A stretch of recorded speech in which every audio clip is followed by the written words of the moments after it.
ಕೋಟಿ ದರೋಡೆ ಪ್ರಕರಣಕ್ಕೆ ಸಂಬಂಧಪಟ್ಟಂತೆ ಇವತ್ತು ಮತ್ತಿಬ್ಬರು ಆರೋಪಿಗಳನ್ನ ವಶಕ್ಕೆ ಪಡೆಯಲಾಗಿದೆ. ಒಟ್ಟು 7.11 ಕೋಟಿ ರೂಪಾಯಿಗಳ ಪೈಕಿ ಕೇವಲ 82 ಲಕ್ಷ ಮಾತ್ರ ವಸೂಲಿಯಾಗುವುದು ಬಾಕಿ ಇದೆ. ಇದೇ ಪ್ರಕರಣಕ್ಕೆ ಸಂಬಂಧಪಟ್ಟಂತೆ ಮತ್ತಿಬ್ಬರನ್ನ ಇವತ್ತು ಅಂದರ್ ಮಾಡಲಾಗಿದೆ. ದಿನೇಶ್ ಹಾಗೂ ಜಿನೇಶ್ ಬಂಧಿತ ಆರೋಪಿಗಳು. ಚೆನ್ನೈನಲ್ಲಿ ದಕ್ಷಿಣ ವಿಭಾಗದ ಸ್ಪೆಷಲ್ ಟೀಮ್ನಿಂದ ಈ ಇಬ್ಬರನ್ನ ಬಂಧಿಸಲಾಗಿದೆ. ಆದರೆ ಬಂಧಿತ ಇಬ್ಬರಲ್ಲೂ ಕೂಡ ಯಾವುದೇ ಹಣ ರಿಕವರ್ ಮಾಡಲಿಕ್ಕೆ ಸಾಧ್ಯ ಆಗಿಲ್ಲ. ಡಕಾಯಿತಿ ಕೇಸ್ನಲ್ಲಿ ಇವರಿಗೆ ಒಟ್ಟು 9 ಆರೋಪಿಗಳನ್ನ ಬಂಧಿಸಲಾಗಿದೆ. 7.11 ಕೋಟಿಯ ಪೈಕಿ ಇನ್ನು 82 ಲಕ್ಷ ರೂಪಾಯಿ ವಸೂಲಿ ಮಾಡಿಕೊಳ್ಳುವುದು ಬಾಕಿ ಇದೆ.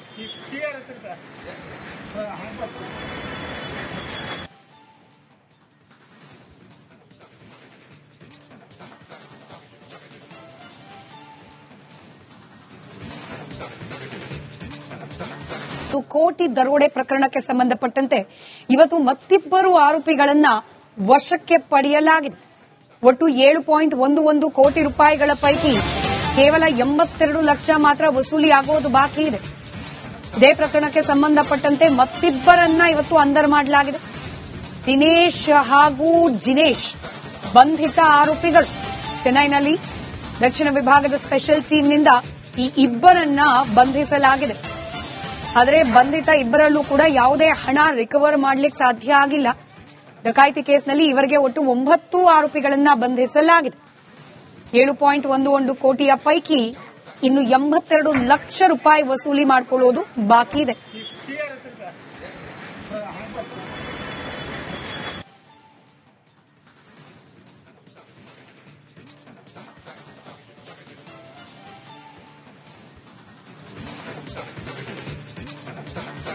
ಕೋಟಿ ದರೋಡೆ ಪ್ರಕರಣಕ್ಕೆ ಸಂಬಂಧಪಟ್ಟಂತೆ ಇವತ್ತು ಮತ್ತಿಬ್ಬರು ಆರೋಪಿಗಳನ್ನ ವಶಕ್ಕೆ ಪಡೆಯಲಾಗಿದೆ. ಒಟ್ಟು 7.11 ಕೋಟಿ ರೂಪಾಯಿಗಳ ಪೈಕಿ ಕೇವಲ 82 ಲಕ್ಷ ಮಾತ್ರ ವಸೂಲಿಯಾಗುವುದು ಬಾಕಿ ಇದೆ.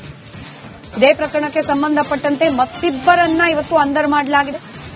ದಿನೇಶ್ ಹಾಗೂ ಜಿನೇಶ್ ಬಂಧಿತ ಆರೋಪಿಗಳು. ಚೆನ್ನೈನಲ್ಲಿ ದಕ್ಷಿಣ ವಿಭಾಗದ ಸ್ಪೆಷಲ್ ಟೀಮ್ನಿಂದ ಈ ಇಬ್ಬರನ್ನ ಬಂಧಿಸಲಾಗಿದೆ. ಆದರೆ ಬಂಧಿತ ಇಬ್ಬರಲ್ಲೂ ಕೂಡ ಯಾವುದೇ ಹಣ ರಿಕವರ್ ಮಾಡಲಿಕ್ಕೆ ಸಾಧ್ಯ ಆಗಿಲ್ಲ. ಡಕಾಯಿತಿ ಕೇಸ್ನಲ್ಲಿ ಇವರಿಗೆ ಒಟ್ಟು 9 ಆರೋಪಿಗಳನ್ನ ಬಂಧಿಸಲಾಗಿದೆ. 7.11 ಕೋಟಿಯ ಪೈಕಿ ಇನ್ನು 82 ಲಕ್ಷ ರೂಪಾಯಿ ವಸೂಲಿ ಮಾಡಿಕೊಳ್ಳುವುದು ಬಾಕಿ ಇದೆ.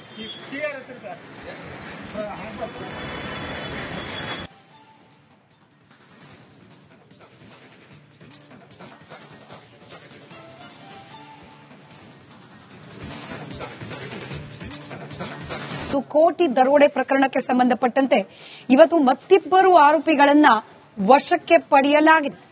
ಒಟ್ಟು 7.11 ಕೋಟಿ ರೂಪಾಯಿಗಳ ಪೈಕಿ ಕೇವಲ 82 ಲಕ್ಷ ಮಾತ್ರ ವಸೂಲಿಯಾಗುವುದು ಬಾಕಿ ಇದೆ. ಇದೇ ಪ್ರಕರಣಕ್ಕೆ ಸಂಬಂಧಪಟ್ಟಂತೆ ಮತ್ತಿಬ್ಬರನ್ನ ಇವತ್ತು ಅಂದರ್ ಮಾಡಲಾಗಿದೆ. ದಿನೇಶ್ ಹಾಗೂ ಜಿನೇಶ್ ಬಂಧಿತ ಆರೋಪಿಗಳು. ಚೆನ್ನೈನಲ್ಲಿ ದಕ್ಷಿಣ ವಿಭಾಗದ ಸ್ಪೆಷಲ್ ಟೀಮ್ನಿಂದ ಈ ಇಬ್ಬರನ್ನ ಬಂಧಿಸಲಾಗಿದೆ. ಆದರೆ ಬಂಧಿತ ಇಬ್ಬರಲ್ಲೂ ಕೂಡ ಯಾವುದೇ ಹಣ ರಿಕವರ್ ಮಾಡಲಿಕ್ಕೆ ಸಾಧ್ಯ ಆಗಿಲ್ಲ. ಡಕಾಯಿತಿ ಕೇಸ್ನಲ್ಲಿ ಇವರಿಗೆ ಒಟ್ಟು 9 ಆರೋಪಿಗಳನ್ನ ಬಂಧಿಸಲಾಗಿದೆ. 7.11 ಕೋಟಿಯ ಪೈಕಿ ಇನ್ನು 82 ಲಕ್ಷ ರೂಪಾಯಿ ವಸೂಲಿ ಮಾಡಿಕೊಳ್ಳುವುದು ಬಾಕಿ ಇದೆ.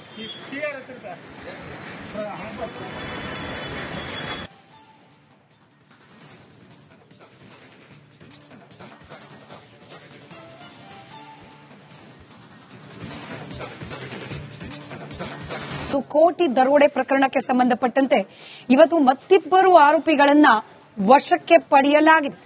ಒಟ್ಟು 7.11 ಕೋಟಿ ರೂಪಾಯಿಗಳ ಪೈಕಿ ಕೇವಲ 82 ಲಕ್ಷ ಮಾತ್ರ ವಸೂಲಿಯಾಗುವುದು ಬಾಕಿ ಇದೆ. ಇದೇ ಪ್ರಕರಣಕ್ಕೆ ಸಂಬಂಧಪಟ್ಟಂತೆ ಮತ್ತಿಬ್ಬರನ್ನ ಇವತ್ತು ಅಂದರ್ ಮಾಡಲಾಗಿದೆ. ದಿನೇಶ್ ಹಾಗೂ ಜಿನೇಶ್ ಬಂಧಿತ ಆರೋಪಿಗಳು. ಚೆನ್ನೈನಲ್ಲಿ ದಕ್ಷಿಣ ವಿಭಾಗದ ಸ್ಪೆಷಲ್ ಟೀಮ್ನಿಂದ ಈ ಇಬ್ಬರನ್ನ ಬಂಧಿಸಲಾಗಿದೆ. ಆದರೆ ಬಂಧಿತ ಇಬ್ಬರಲ್ಲೂ ಕೂಡ ಯಾವುದೇ ಹಣ ರಿಕವರ್ ಮಾಡಲಿಕ್ಕೆ ಸಾಧ್ಯ ಆಗಿಲ್ಲ. ಡಕಾಯಿತಿ ಕೇಸ್ನಲ್ಲಿ ಇವರಿಗೆ ಒಟ್ಟು 9 ಆರೋಪಿಗಳನ್ನ ಬಂಧಿಸಲಾಗಿದೆ. 7.11 ಕೋಟಿಯ ಪೈಕಿ ಇನ್ನು 82 ಲಕ್ಷ ರೂಪಾಯಿ ವಸೂಲಿ ಮಾಡಿಕೊಳ್ಳುವುದು ಬಾಕಿ ಇದೆ.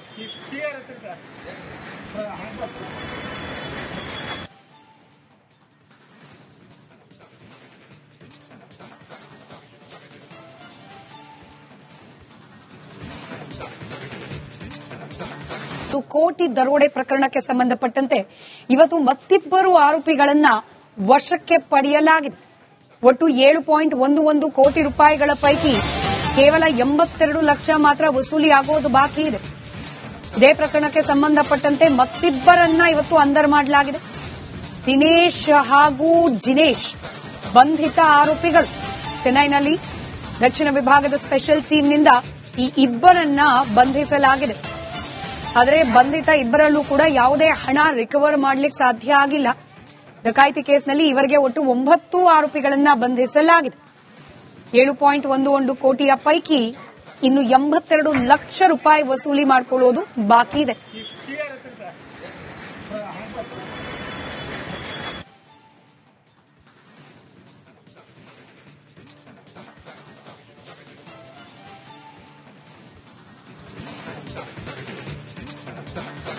ಕೋಟಿ ದರೋಡೆ ಪ್ರಕರಣಕ್ಕೆ ಸಂಬಂಧಪಟ್ಟಂತೆ ಇವತ್ತು ಮತ್ತಿಬ್ಬರು ಆರೋಪಿಗಳನ್ನ ವಶಕ್ಕೆ ಪಡೆಯಲಾಗಿದೆ.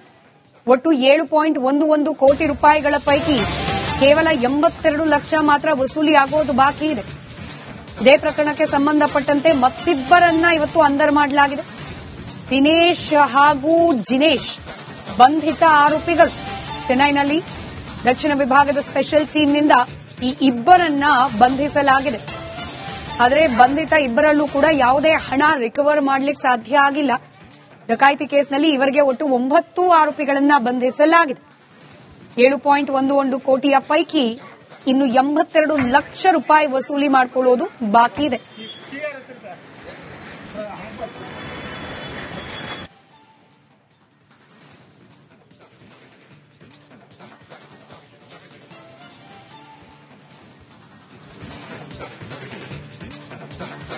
ಕೋಟಿ ದರೋಡೆ ಪ್ರಕರಣಕ್ಕೆ ಸಂಬಂಧಪಟ್ಟಂತೆ ಇವತ್ತು ಮತ್ತಿಬ್ಬರು ಆರೋಪಿಗಳನ್ನ ವಶಕ್ಕೆ ಪಡೆಯಲಾಗಿದೆ. ಒಟ್ಟು 7.11 ಕೋಟಿ ರೂಪಾಯಿಗಳ ಪೈಕಿ ಕೇವಲ 82 ಲಕ್ಷ ಮಾತ್ರ ವಸೂಲಿಯಾಗೋದು ಬಾಕಿ ಇದೆ. ಇದೇ ಪ್ರಕರಣಕ್ಕೆ ಸಂಬಂಧಪಟ್ಟಂತೆ ಮತ್ತಿಬ್ಬರನ್ನ ಇವತ್ತು ಅಂದರ್ ಮಾಡಲಾಗಿದೆ. ದಿನೇಶ್ ಹಾಗೂ ಜಿನೇಶ್ ಬಂಧಿತ ಆರೋಪಿಗಳು. ಚೆನ್ನೈನಲ್ಲಿ ದಕ್ಷಿಣ ವಿಭಾಗದ ಸ್ಪೆಷಲ್ ಟೀಮ್ನಿಂದ ಈ ಇಬ್ಬರನ್ನ ಬಂಧಿಸಲಾಗಿದೆ.